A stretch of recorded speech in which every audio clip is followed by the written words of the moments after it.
میرا مقابلہ کوئی نہیں کر سکتا. ہے کوئی ماں کا لال.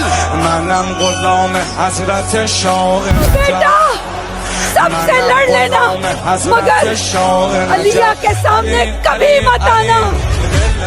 قلعہ خیبر کے میدان میں ایک عجیب خاموشی چھائی ہوئی تھی. دشمنوں کے درمیان ایک نام گونج رہا تھا: مرحب. وہ جنگجو جو خود کو ناقابل شکست سمجھتا تھا، جس کا غرور اس کی تلوار سے بھی زیادہ تیز تھا. وہ میدان میں آیا، زرہ پہنے، سر بلند کیے اور بلند آواز میں للکارا: کون ہے جو مجھ سے لڑنے کی ہمت رکھتا ہے؟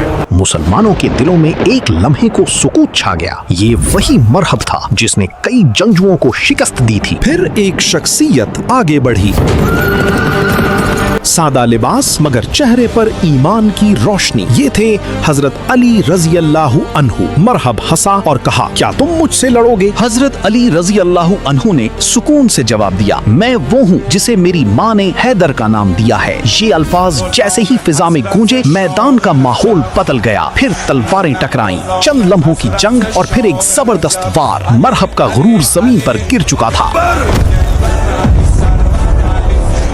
علی رہبر علی محشر علی جان علی جانان علی